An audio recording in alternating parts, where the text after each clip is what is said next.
This is Lady B, and this week I am doing a salt and sugar scrub for hands and body, as well as a skin salve.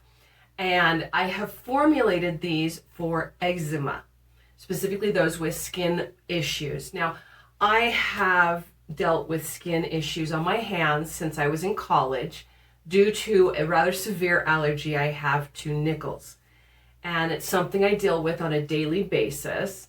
And I've been trying to find something that would enable me to treat it naturally without having to use steroid creams. Let's be honest, the salt scrubs, the sugar scrubs, they're not new. But the other day, it just occurred to me, what if I made one with oils that would specifically help me treat my eczema? And perhaps stay ahead of the complications that can happen. If you have eczema, you know what I'm talking about. It can be quite painful, quite honestly, at times.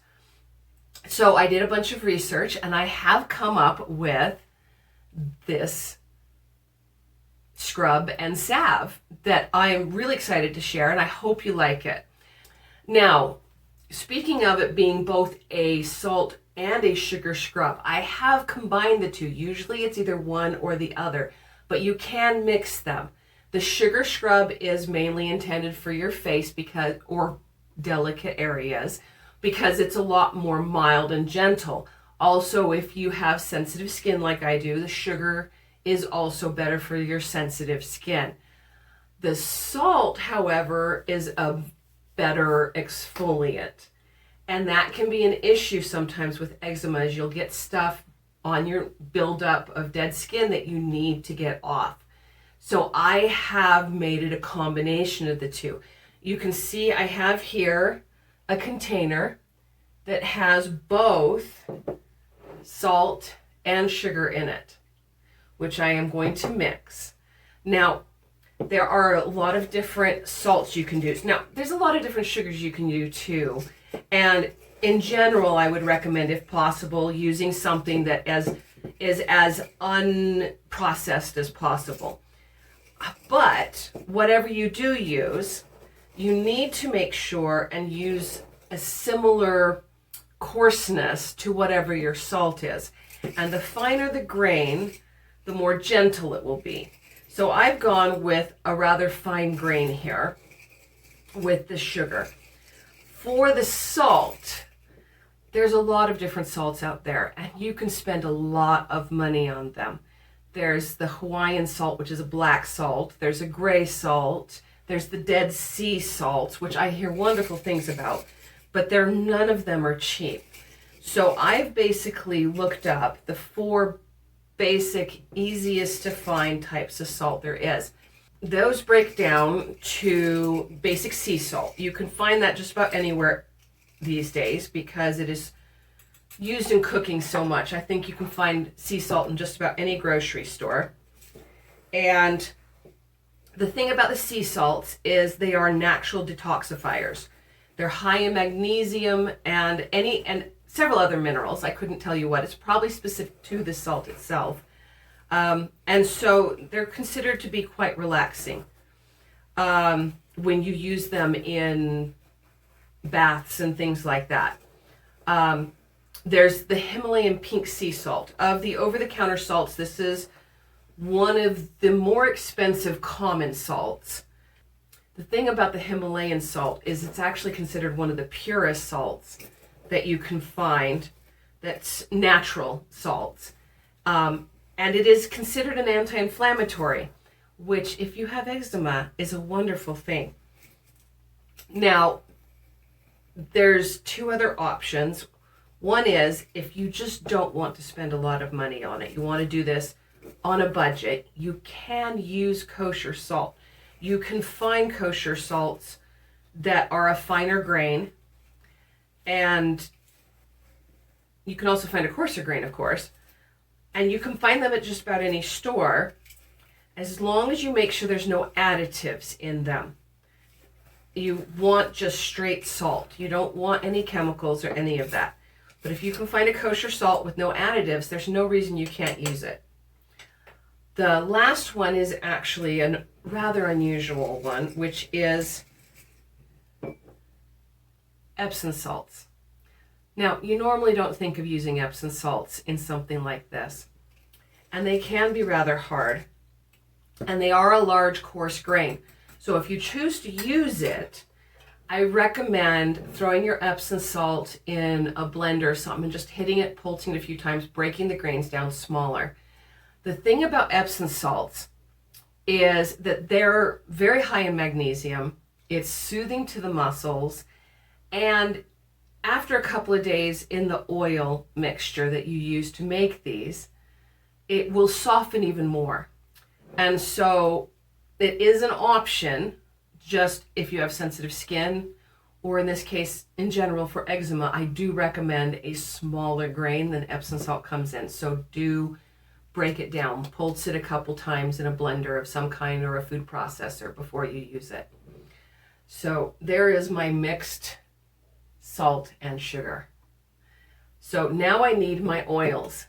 Now, I did a lot of research on different oils, and I've picked out the ones I felt were the best for this. So the first one is avocado oil.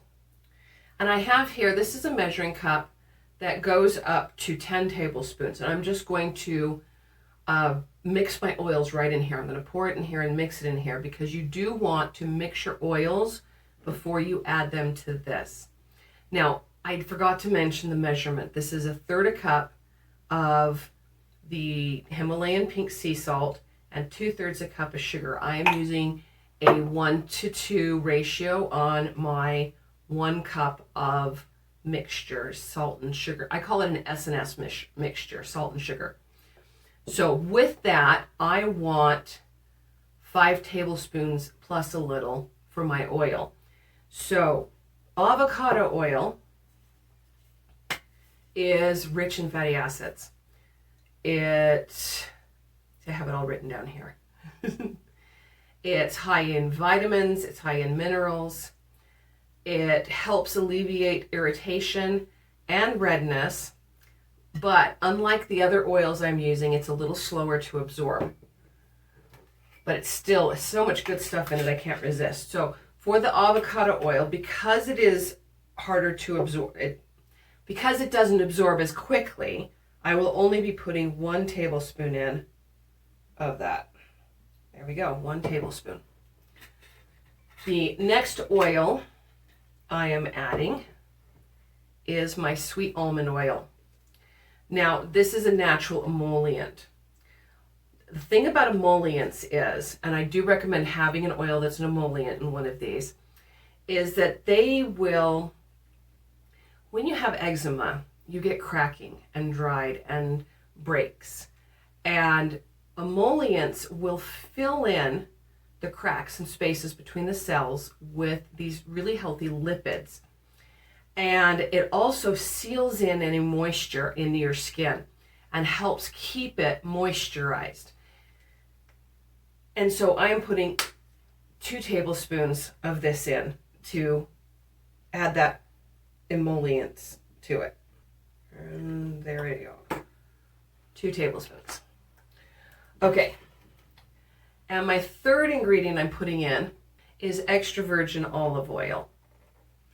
Now, the reason I'm using extra virgin olive oil is because it not only will moisturize, it helps prevent bacterial infections, which is a concern when you have severe problems with cracking on your skin and drying out and other things. Infections are something you sometimes have to deal with, especially those staph infections, which you can get anytime you have a scrape or any other breakage in your skin. So having that bacterial protection is really important.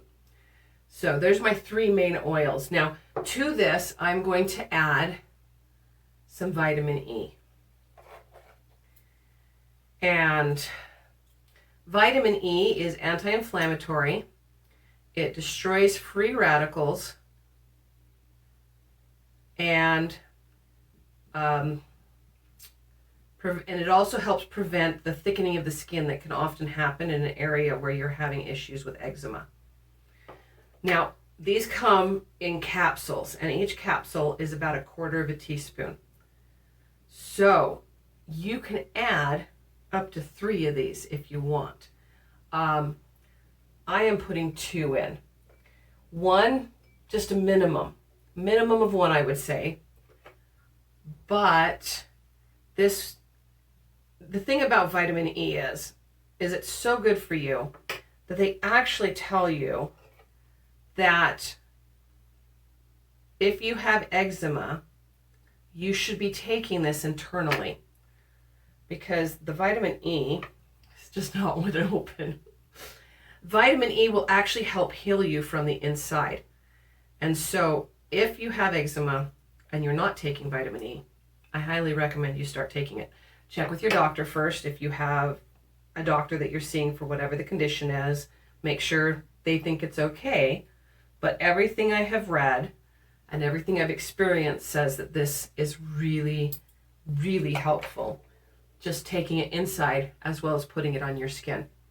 Now, the last thing we want to add is some essential oils, because there's essential oils out there that add some really nice properties that will really help with the eczema.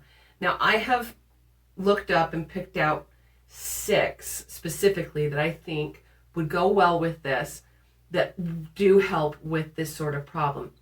Now, the first one is bergamot. I'm probably not saying that right, but it soothes inflammation and it helps get rid of infections.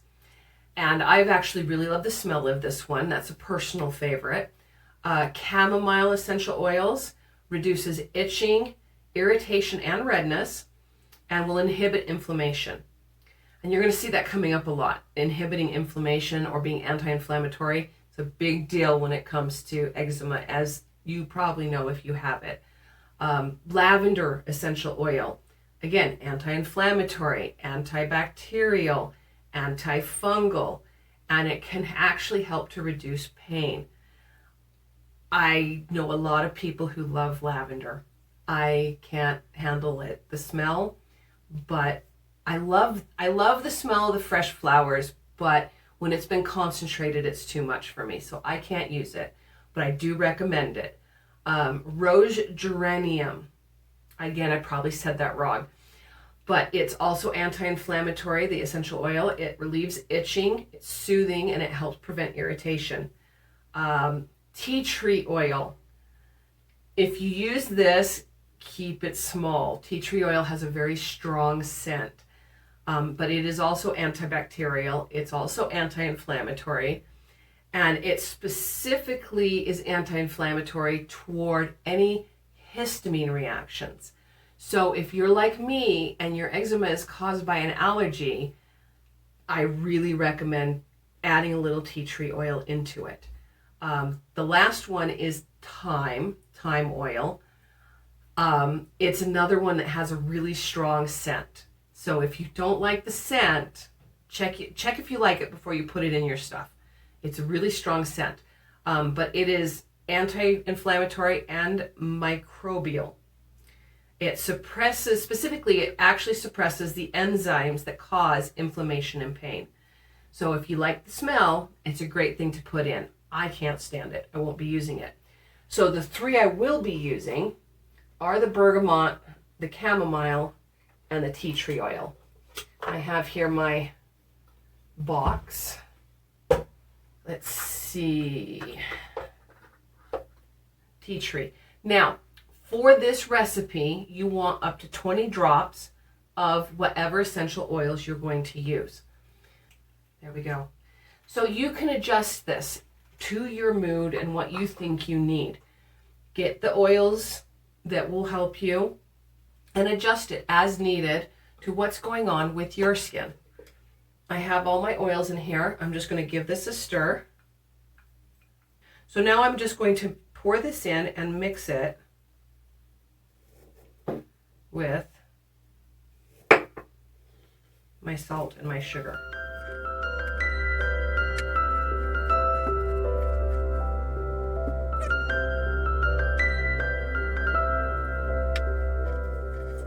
Now, if you use a coarser grain, you don't need this much oil. You can get away with less oil.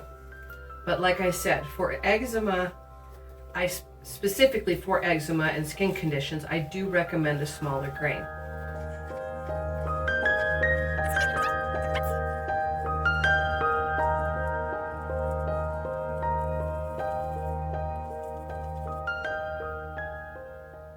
And there we go. That is my S&S scrub for eczema. That's my recipe. Now, feel free to adjust it, change it, suit yourself. That's why I tried to give additional options, especially with the essential oils. Okay, so to use this, the first thing you want to do is you want to open it up and you want to remix it. Because sometimes the oil will separate out and sit on the top, and you want that oil mixed in with it. Once you've done that, you are then going to wet your skin wherever it is you're scrubbing with warm water, and take a little bit of it and massage it in a nice, gentle, small circle. And then once you've massaged it in really well, you rinse it again with warm water, not hot, warm. And between uses, you want to store this in a cool location out of sunlight. Do not, this is oil. Do not expose this to sunlight. Your oil will go off.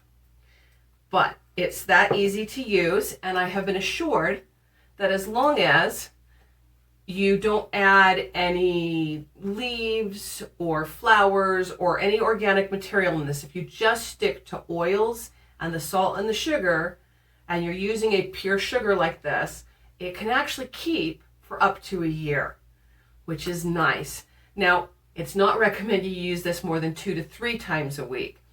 So what do you do in between? Well, this is why I came up with the salve.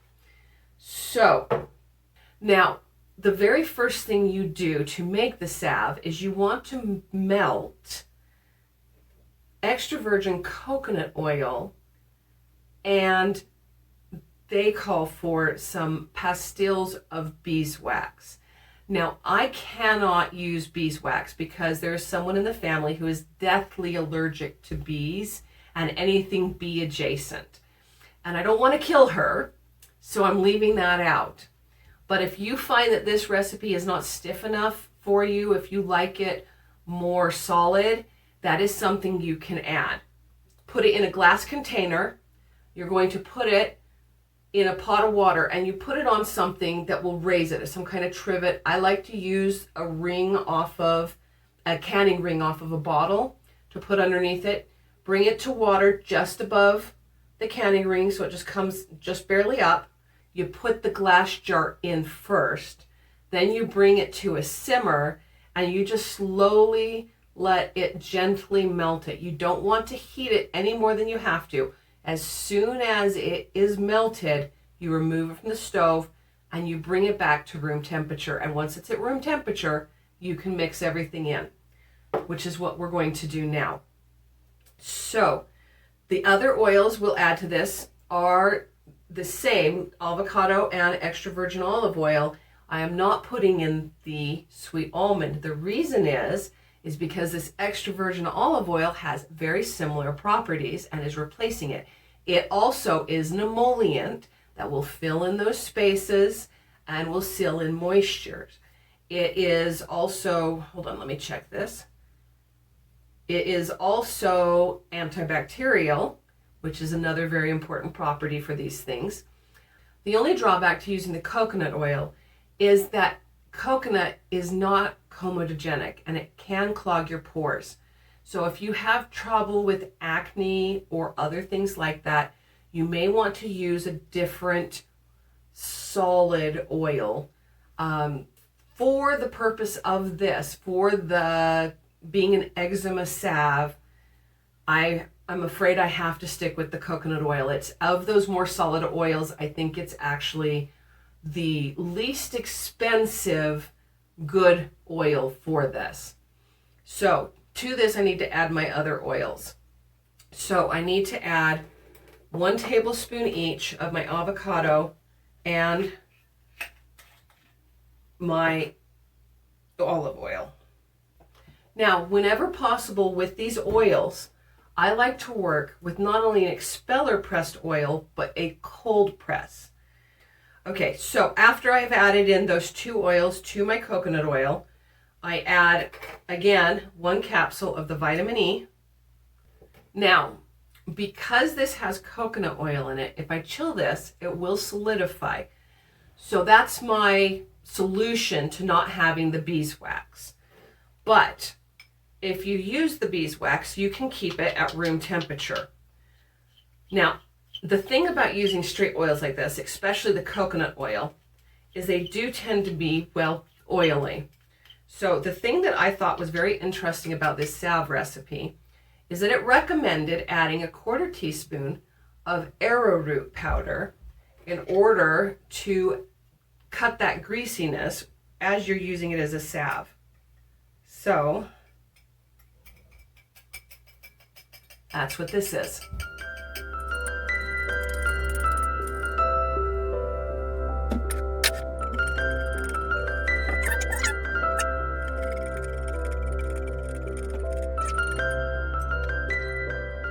The last thing I'm going to add to this, now remember, I've brought this back to room temperature after melting my extra virgin olive oil. That is very important. You do not want to add, which is next, is the essential oils, if it is still hot. It could damage your essential oils and you could lose some of the properties. So now I need to add the essential oils, and it is the exact same oils that I mentioned before. Only this time I'm only putting in 10 drops. And I have a container here to put it in. And I will be putting this in my fridge for 2 hours before beating it, just to make sure none of my oils separate. And that is how they're made. And there we have it. My salt and sugar oil scrub and my skin salve formulated for eczema. Now, I hope you find this useful. And if you enjoyed this, please like and subscribe, and I'll see you next week. Until then, just remember, don't be afraid to customize things to yourself, to suit yourself, and make whatever it is you do exclusively you. Now, I got the idea from this salve from the same location on the web that I found the information on the oils. And there's a web page that I really like because it had a lot of footnotes and a lot of references where I could actually go and look up where they got their information and the scientific research that backed it and so forth. And there is even more information there on various oils and things. So if you're not happy with this, I will be putting the link below to that location. You can look it up, swap out the oils if you want.